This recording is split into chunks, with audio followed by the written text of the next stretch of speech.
स्वयं पर इतना भरोसा नहीं कि जो देखा, जो सुना, जो किया वो सही था या गलत। इतना भुलक्कड़पन भी अच्छा नहीं है, क्योंकि भूलना तुम्हारा स्वभाव नहीं है। तुम इस संसार में फंसकर भूलने की नए नए कारण बनाते हो, और यह धीरे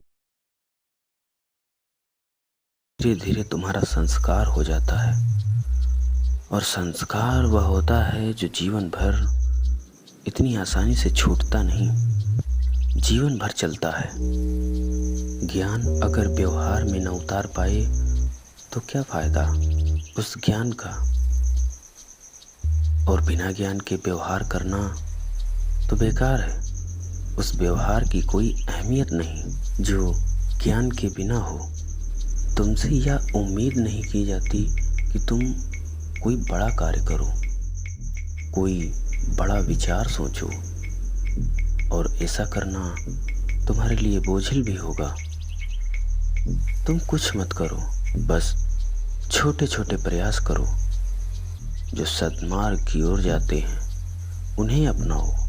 छोटी छोटी बातों में फंसना, दोहराना और उनमें बंध जाना यह नासमझी है। स्वयं को समझो, तुम क्या हो, तुम क्या कर सकते हो। तुम्हें अपने अर्थ की पूर्ति इस संसार में करनी है।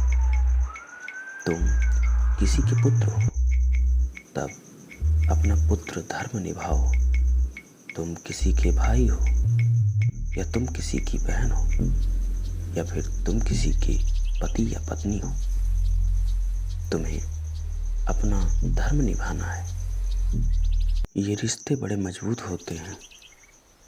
इन रिश्तों में तुम एक दूसरे से इतनी उम्मीद मत रखना कि यदि उन पर वो खरा ना उतरे और तुम्हें दुख हो, दुख के इस कारण को जन्म न लेने देना। प्रेम से रहो, एक दूसरे में सद्भावना पैदा हो, यह यत्न करो। तुम्हें दो विकल्प दिए जाते हैं और उन दोनों में से एक का चुनाव करना तुम्हारे लिए जरूरी होता है, और एक का चुनाव करना दूसरे के साथ तुम्हें अन्याय नजर आता है। यह द्वंद्व की समस्या तुम्हारे लिए बड़ी कठिन होती है। आखिर किसका चुनाव करें, इस पर तुम्हें यह विचार करना चाहिए कि वह कौन सा विकल्प है जो तुम्हारे बिना पूरा नहीं हो सकता। मतलब उसका आश्रय तुम हो। तुम्हें वह विकल्प चुनना चाहिए, क्योंकि वह विकल्प बिना तुम्हारे पूरा नहीं होगा। और जब दोनों विकल्प लगे कि दोनों बिना तुम्हारे पूरे ही नहीं हो सकते, तब समस्या और कठिन हो जाती है। इस पर तुम्हें और गहनता से विचार करना होगा और ज़्यादा गहराई में जाकर हल ढूंढने होंगे। जब तुम बारीकियों को देखोगे तब तुम्हें एक विकल्प श्रेष्ठ लगेगा। दोनों विकल्प बराबर नहीं होंगे। अगर दोनों विकल्प बराबर हो गए तो वह विकल्प दो नहीं रहेंगे, एक ही रहेगा। क्योंकि कभी दो चीजें बराबर नहीं होती, और यदि बराबर हो जाएं तो फिर वो चीजें दो नहीं रहती। आपने जल को सुना होगा और उसका पर्याय है पानी। पानी और जल में क्या भेद है? यदि दोनों अभेद होते तब दो की क्या आवश्यकता थी?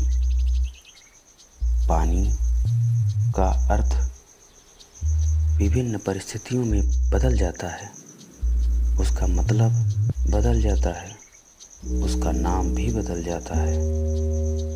तो तुम्हारे दोनों विकल्प बराबर नहीं होंगे, एक विकल्प श्रेष्ठ होगा। तुम उसे चुन लो, क्योंकि तुम्हारे लिए विकल्प चुनना ही श्रेष्ठ है।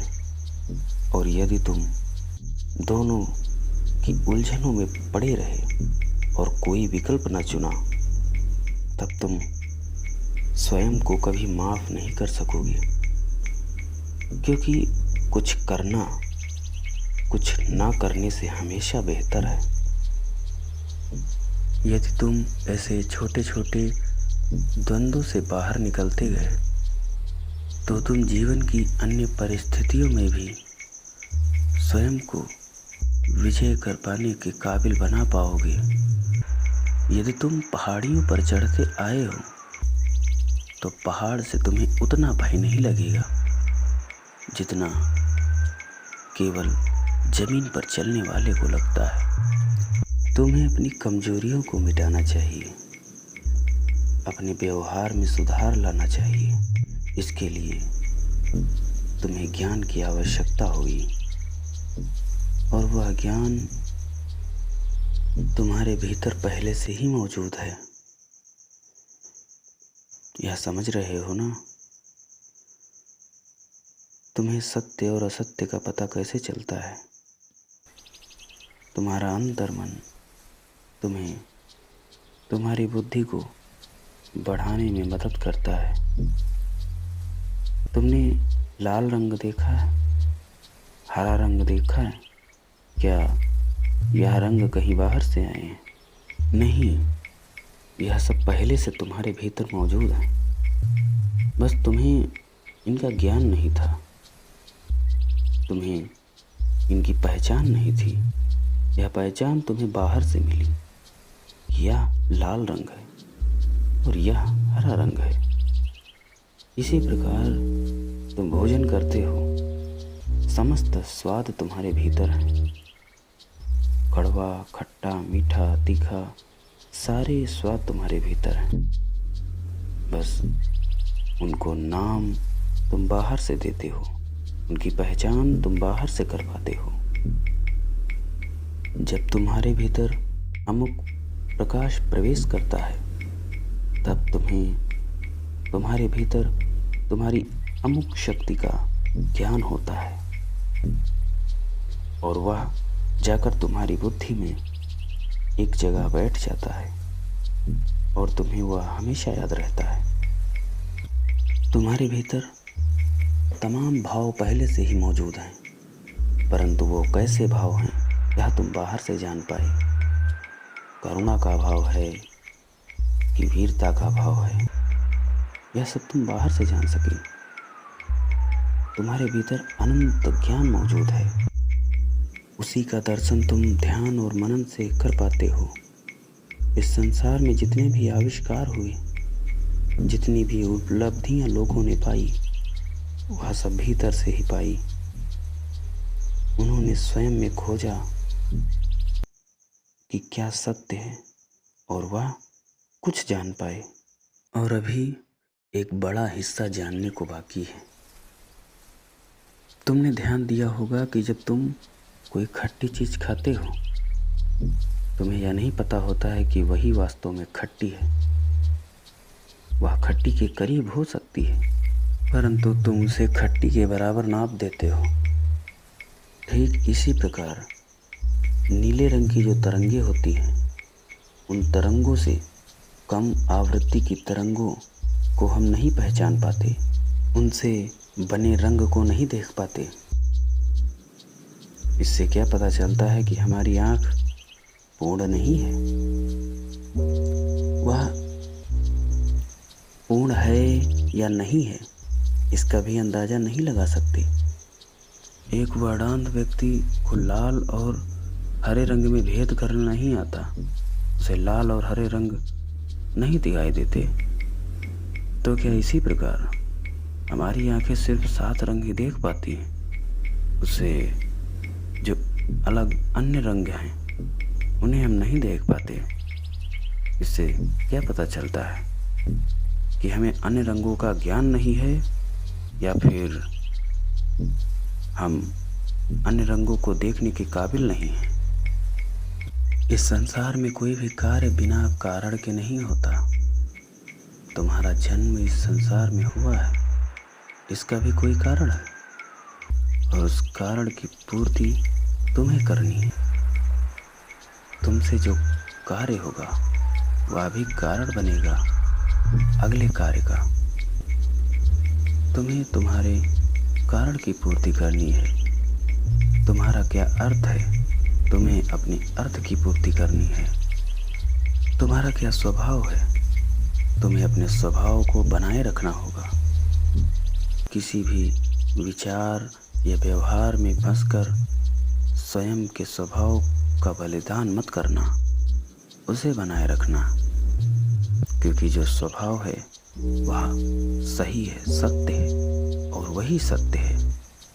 यदि तुम स्वयं को खत्म कर देते हो तब तुम्हारा उद्देश्य अधूरा रह जाएगा, क्योंकि उसे पूरा करने के लिए तुम्हारी आवश्यकता थी और तुम ना रहे, तुम बदल गए। तुम में अन्य विचारों का आगमन हुआ और तुम पूर्णतः स्व को भूल गए। यह तुम्हारे लिए सही नहीं है। तुम अन्य विचारों को ग्रहण करो, परंतु अपनी संस्कृति, अपनी प्रकृति को भी बनाए रखो। यह तुम्हारे लिए प्रमुख है। अपने स्व के जो आधारभूत मूल्य हैं उन्हें बनाए रखो। जो विचार तुम्हें श्रेष्ठ लगे उन्हें अपना लो। यह सही है। और बुरे विचार को ना अपनाओ, यह भी सही है। परंतु इसके साथ ही अपने स्वयं के मूल को भी हमेशा जिंदा रखो, क्योंकि वह तुम्हारा सही साथी है। वही अंतिम समय तक तुम्हारे साथ रहेगा और जो तुम्हें मिला है उसे संभाल रखना तुम्हारी एक बड़ी जिम्मेदारी भी है। जो तुम्हें प्राप्त है उसे संभाल कर रखो और जो तुम्हारे लिए ज़रूरी है और तुम्हारे पास नहीं है उसे प्राप्त करने का प्रयत्न करो। स्वयं को उसके काबिल बनाओ ताकि तुम उसे भी ग्रहण कर